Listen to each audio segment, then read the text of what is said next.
আজ আমরা সপ্তম শ্রেণীর কোষে দেখি 11.1 এর 2-3 দাগের অঙ্কটি সলিউশন করব। দেখো নিচের ভগ্নাংশগুলি বর্গমূল নির্ণয় করি, অর্থাৎ আমাদের 3 দাগের যে ভগ্নাংশ সংখ্যা রয়েছে এটা আমাদের বর্গমূল নির্ণয় করতে হবে। তো দেখো প্রথমত আমরা এটা যেখানে পূর্ণ সংখ্যা রয়েছে সেটা পূর্ণ ভেঙে নেবো। দেখো সমান দিয়ে আমরা লিখবো। তাহলে আমরা প্রথমত কি করব, দেখো 600 এই যে হর রয়েছে 676 কে 6 দিয়ে গুণ করব। দেখো আমরা এখানে রাফ হিসাবে করছি 676 কে 6 দিয়ে গুণ করে দিচ্ছি। তাহলে 6 6 36, 6 7 42 আর 3 45, আর 6 7 42 আর 3 45 আর 6 6 36 আর 4 40, তাহলে 4056। এইবার দেখো 4056 হলো, এবার তার সঙ্গে কি এই লবটা যোগ করতে হবে, মানে 433 যোগ হয়ে যাবে আমাদের। তাহলে দেখো 6 এর 3 9, 5 এর 3 8, 4 4 আর 4 4489 টাকা। তাহলে আমাদের উপরে কত হয়ে গেল 4489 টাকা 89, আর নিচে হয়ে যাবে কত 676। এইবার আমরা দেখব প্রাথমিকভাবে যে এটা আমাদের ভেঙে ছোট করা যাবে কিনা, মানে কাটাকাটি হবে কিনা। তো এখানে দেখো দেখছি আমরা এখানে প্রথমত যে এখানে 9 আছে, এখানে 6 শেষ সংখ্যা, সুতরাং 2 দিয়ে আমাদের এখানে ভাঙবে না। তো আমরা 3 দিয়ে দেখে নেব। 3 দিয়ে দেখব, 3 দেখি। 3 দিয়ে দেখার একটা নিয়ম রয়েছে যে যে কোনো একটিকে আমরা দেখে নিতে পারি।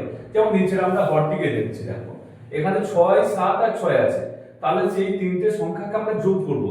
যোগ করে সেই যোগফল যদি 3 দিয়ে ভাগ যায় তাহলে এই সংখ্যাটিও 3 দিয়ে ভাগ যায়। তাহলে আমরা দেখছি যে 6 এর 6 12, 12 আর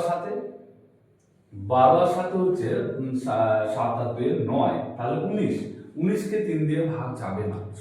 সুতরাং আমাদের এই যে 676 আছে 76 কে 3 দিয়ে ভাগ যাবে, সুতরাং পরেরটা দেখার দরকার নেই। তো এখানে আমরা প্রাথমিকভাবে দেখতে পাচ্ছি যে এখানে আর ভাগ মানে ভাঙা মানে আমরা সামনাসামনি দেখতে পাচ্ছি না যে এখানে কত দিয়ে ভাঙবে, সেটা বুঝতে পারছি না। সেই জায়গায় দেখো এক্ষেত্রে অনেক সংখ্যা আছে, যেমন অনেক বড় বড় সংখ্যা দিয়েও ভাঙতে পারে।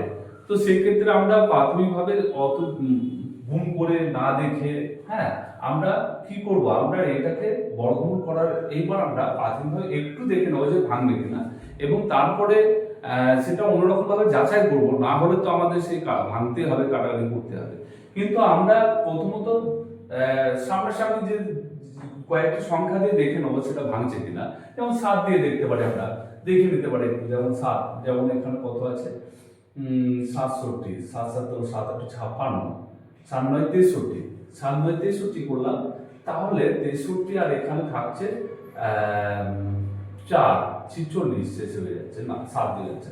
তো এমন কিছু আমরা সামনাসামনি যে কয়েকটা সংখ্যা দিয়ে দেখব, এবং তখন যখন দেখব যে আর না কাটাকাটি হচ্ছে না, সেই ক্ষেত্রে আমরা একবার দেখে নেবো যে সেটা বর্গমূল হয়ে যাচ্ছে কিনা। তো সুতরাং দেখো আমরা কি করব, এখানে সমান দিয়ে আমরা এটার বর্গমূল করব। আগে আমরা দেখে নেবো জাস্ট, এরকম করে বর্গমূল করার আগে এটাকে একটু আমরা দেখে নেবো। দেখো ভাগ প্রক্রিয়ার সাহায্যে দেখছি যে 676। আচ্ছা, তার আমরা কি করি, ডান দিক থেকে দুটো সংখ্যার মাথায় রাখি। তাহলে এখানে দুটো সংখ্যার মাথায় রাখ দিলাম, এখানে আর দুটো সংখ্যা নেই, রাখ দেওয়া দরকার নেই। দেখো আমরা কি করছি, এখানে দেখো এখানে 3 2 2 4, মানে যা দেবো তার তো দিয়ে গুণ করে এখানে বসাতে হবে। যেমন 2 দিলাম, 2 2 4, 3 দিলাম না, কেন না 3 3 9 হয়ে যেত, তাহলে 2 দিয়ে 4 দিয়ে দিলাম। দেখো 4 4 5 6 2 এ 6। আর এখানে দেখো ভাগের ক্ষেত্রে আমরা কি করি, সিঙ্গেল সংখ্যা নামাই, কিন্তু বাট এখানে আমরা কি করব, যে মাথায় দাগ দিয়ে দিচ্ছি সে ডবল সংখ্যাও কিন্তু নেমে যাবে। এখানে দেখো তাহলে 7 6 নেমে গেল। তাহলে এইবার দেখো, এবার আমরা আবার এই যে 2 রয়েছে 2 এর ডবল এখানে নিয়ে আসবো, আর আমরা ঠিক এই জায়গায় বসাবো না, এই জায়গায় কোনো সংখ্যা বসানোর জন্য জায়গা রেখে আমরা তার বাঁ দিকে বসাবো। যেমন 2 এর ডবল 4 হবে, তাহলে 4টাকে আমরা এইখানে লিখবো। এইখানে যেন কোনো সংখ্যা বসানো যায়, তাহলে দেখো এবার কি করবো, এবার আমরা এখানে এমন কিছু সংখ্যা বসাবো যে সেই সংখ্যা দিয়ে এই টোটালটাকে গুণ করলে হ্যাঁ এই 276 আসবে। তাহলে দেখো আমরা যদি এখানে 4 দিই, 4 4 এ 16, 4 4 এ 16 হচ্ছে না, এখানে যদি 6 দিই, 6 6 36, 6 আর 6 4 24, 25 26 27 হয়ে যাচ্ছে। তাহলে এখানে যদি 6 দিই তার মানে কি, এখানে 6 দিলাম মানে কত হয়ে গেল, এখানে 6 দিলাম মানে 46 হয়ে গেল।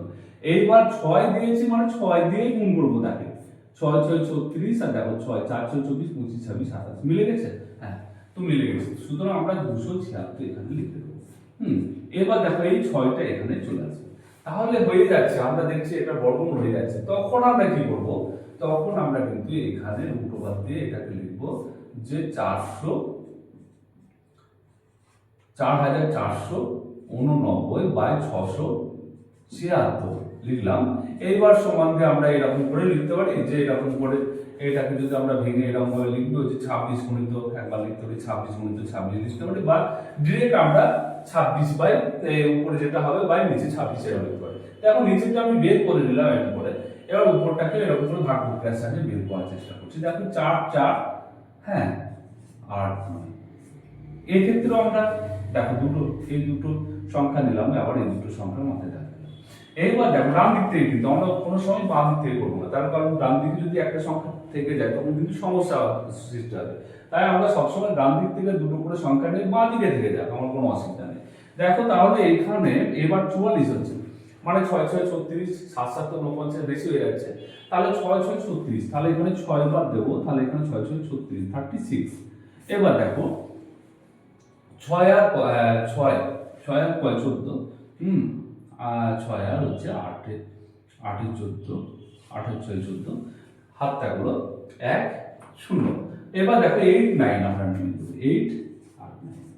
হ্যাঁ এবার দেখো এখানে 6 এর ডবল কত হবে 12, সেই 12টা কিন্তু আমরা একবারে এরকম করে লিখে নেবো না, দেখো আমি দেখাচ্ছি একটু এরকম করে, তাহলে কিন্তু তারপরে যে সংখ্যা বসাবো দিয়ে সেই সংখ্যার সাথে গুণ করবো সেটা কিন্তু আমরা পেজ পাবো না।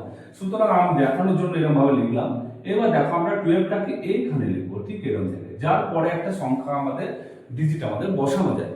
তো দেখো এখানে আমরা কি করব, এবার এমন কিছু সংখ্যা বসাবো যে সংখ্যার সঙ্গে এই যে টোটাল সংখ্যা একটা সৃষ্টি হবে, সেই সংখ্যাটার গুণ করলে এই 889 হবে।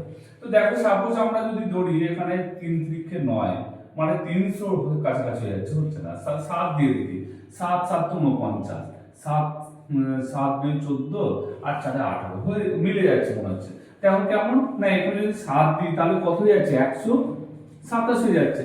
আর এই 127 কে কত বসিয়েছি, 7 দিয়েছি শেষে, তাহলে এখানে ইনটু 7 দিয়ে আমরা গুণ করবো। দেখো 7 7 তো 49 আর 7 2 14 আর 4 হচ্ছে 18 আর 7 কে 7 রাখে 8 889। তাহলে এখানে আমরা 7 দিয়ে আমরা সেটাই হলো 889। এবার আমরা 7টাকে ঠিক এখানে নিয়ে চলে আসলাম। এবার দেখো কত হলো 67। তো আমরা এরকম ভাবে লিখতে পারি, যখন রুটওভার টোটালটা আমরা রুটওভার দিয়েছি তখন আমরা এরকম ভাবে লিখতে পারি 67 ইনটু 67। হ্যাঁ সুতরাং সমান দিয়ে দেখো, সমান দিয়ে আমরা যে কোনো দুটো থেকে একটা পেয়ে যাবো, তাহলে এখানে 67 আর এখানে হচ্ছে কত 26। হ্যাঁ তাহলে 26। এবার দেখো আমরা এটাকে যদি আবার তোমার পূর্ণ সংখ্যায় নিয়ে আসি তাহলে কি হবে, তাহলে এখানে আমরা ভাগ করে নেবো। দেখো কত ভাগ করবো, 67 কে 26 দিয়ে, 67 কে 26, দেখো 26 2 52, 7 আর 2 আর 7 5 এ 7, হাতটা হলো 1, হাতে থাকলো না সরি, তাহলে এখানে 1 15, তাহলে এখানে হয়ে যাচ্ছে 2 পূর্ণ 15 26 এরকম। তাহলে এটাও অ্যান্সার হতে পারে, বা এরকম ভাবে যদি 15 ভেঙে দিই তাহলে আমরা পূর্ণ সংখ্যা নিয়ে আসি, তাহলে 15 26। হ্যাঁ তাহলে আমাদের 2 এর 3 এর দাগের অঙ্কটি সরে চলো।